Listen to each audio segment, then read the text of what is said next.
Hello student, welcome back to our science lesson in second term of 2021.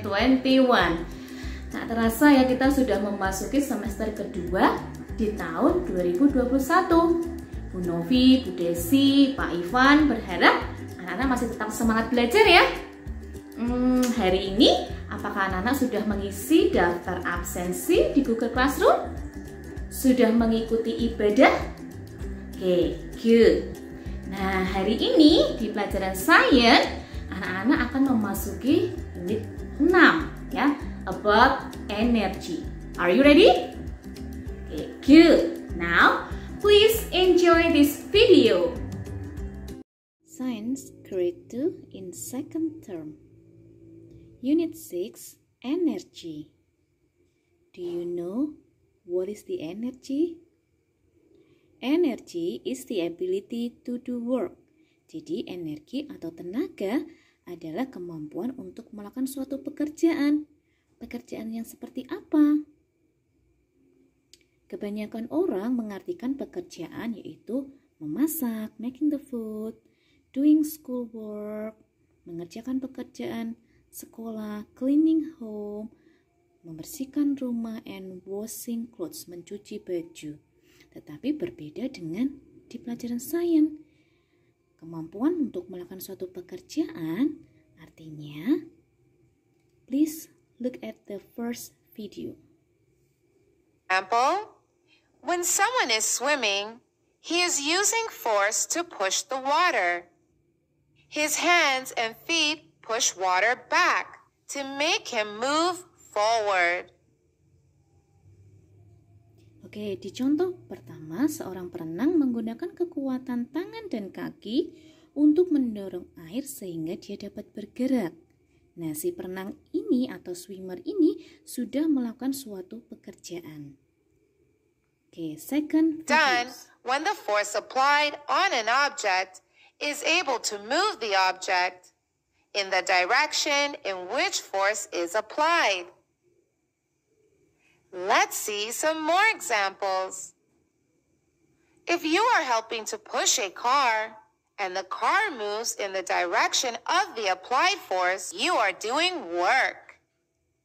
And if the car doesn't move at all, you have not done any work at all. Oke, di contoh kedua, seorang perempuan berhasil mendorong sebuah kotak dan bergerak. Si perempuan ini juga melakukan suatu pekerjaan. Lalu, contoh yang ketiga, ketika seseorang mendorong mobil dan mobilnya bergerak, berarti dia juga sudah melakukan suatu pekerjaan. Tetapi di gambar yang kanan ini, ketika seseorang mendorong mobil dan mobilnya tidak bekerja atau tidak bergerak, berarti si seorang ini tidak melakukan suatu pekerjaan. Oke. Now, here are some question for you. Ada pertanyaan ya. Question number 1. What kinds of activities that need energy? Kira-kira kegiatan apa ya yang membutuhkan tenaga? Second question. Pertanyaan kedua. Where the energy comes from? Dari mana ya kita mendapatkan tenaga itu atau energi?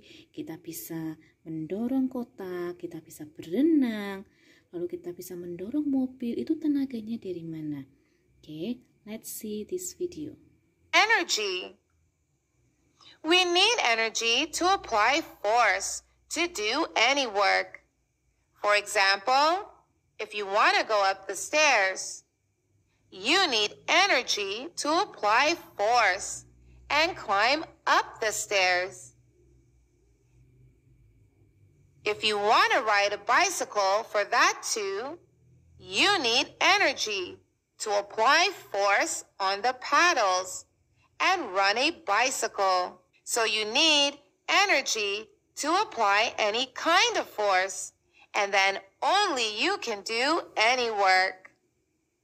Now, let's learn what is the definition of energy in science. In science, we say energy is the capacity to do work. You can work less than your parents or anyone who is elder to you because they have more energy than you. or more capacity to do work than you. So energy means capacity to do any work. Why do we eat food? We eat food to get energy to live, run, work, play, dance, study, or practically doing any work. We are using energy when we are doing anything. Okay, that's the answer. Okay, let's see one by one. Question number 1, what activities that need energy? Okay ya, going up the stair, menaiki tangga. Sudah pasti ini membutuhkan tenaga, energi. The second example, riding a bicycle, menaiki sepeda. Ini tentu saja kalau anak-anak sedang bersepeda, tentu saja mengayuh sepeda itu juga membutuhkan sebuah tenaga. Nah, tenaga itu datangnya dari mana? Ya, kita melihat tenaga itu datangnya dari food, dari makanan yang kita makan. Dari makanan yang kita makan, kita mendapatkan energi. Coba kalau anak-anak tidak makan makanan yang bergizi atau sehat, pasti badannya lemes, lemah gitu ya. Jadi untuk mengumpulkan atau mendapatkan energi yang lebih, anak-anak harus makan yang banyak dan bergizi. Nah, ketika kita mendapatkan energi dari makanan, kita bisa apa? Run, bisa berlari dengan kencang. Work, bisa melakukan semua pekerjaan. Play, bisa bermain dengan teman. Dance, bisa menari. And study, bisa belajar. Nah, itu adalah energi yang kita keluarkan atau yang kita butuhkan untuk melakukan aktivitas. Okay, now what should I do? Yang anak-anak harus lakukan adalah yang pertama, sebelum anak-anak melakukan tugas ini, kita akan membaca bersama-sama ya. Energy is the ability to do the work. Anak-anak masih ingat, energi atau tenaga adalah kemampuan untuk melakukan suatu pekerjaan. The second, we need energy to do the activities. Kita membutuhkan tenaga untuk melakukan sebuah pekerjaan. The third one, we get the energy from the food we eat. Kita mendapatkan tenaga dari makanan yang kita makan. Fourth, we are using energy while doing something. Kita menggunakan energi untuk mengerjakan sesuatu. For example, run, work, play, dance, and study. Oke, nah tugas anak-anak adalah ambil buku tulis sains, lalu anak-anak akan menulis catatan ini di dalam buku tulis sains untuk belajar anak-anak. Oke, thank you for joining with me today. I will see you next time.